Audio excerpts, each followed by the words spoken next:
Teman-teman, Assalamualaikum warahmatullahi wabarakatuh.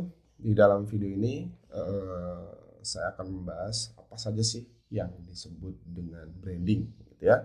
Nah, macam-macam branding itu sendiri kan banyak ya. Ketika kita berbicara branding itu sendiri, ya, maksudnya adalah dimana kalau teman-teman misalkan belajar misalkan belajar tentang produk gitu ya, misalkan mempelajari sebuah bisnis, maka di situ setiap produk misalkan ada warnanya, ada logonya, ada desain, ada style, ada model, yang semua itu merepresentasikan dari produk tersebut gitu ya, atau bisnis tersebut. Nah, jadi ya inilah yang disebut branding gitu ya. Nah, dari sini branding itu sendiri biasanya akan dipecah gitu ya. Macam-macam branding itu banyak. Jadi di sini ada macam-macamnya. Oke. Jadi dari sini tuh masih dipecah lagi. Misalkan branding untuk produk, misalkan. Kemudian branding untuk individu. Nah, ini biasanya disebut personal branding. Kalau ini disebut product branding.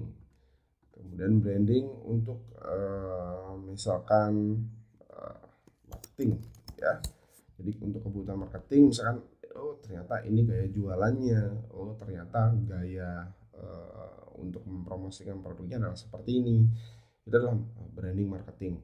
Kemudian di sini misalkan dari ini kan ada individu, maka ada juga branding yang biasanya diperuntukkan untuk kelompok atau komunitas ya.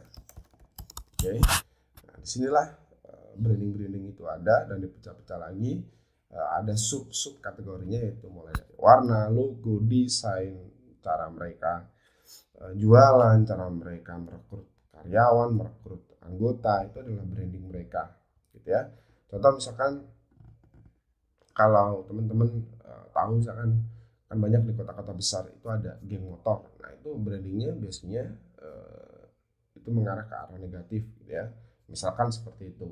Nah, itu ya memang adanya seperti itu. Itulah branding gitu ya. Jadi kalau misalkan teman-teman nih dalam dunia bisnis industri smartphone misalkan, yang kita kenal HP-nya misalkan memiliki kamera wah, itu biasanya adalah misalkan Sony misalkan, atau Samsung misalkan. Dan lagi-lagi semua itu tergantung entitasnya masing-masing dan tergantung juga siapa yang melihat gitu ya. Nah, disinilah branding itu berperan dan dia akan memberikan value gitu ya, value kepada calon pembeli maupun calon customernya. Oke.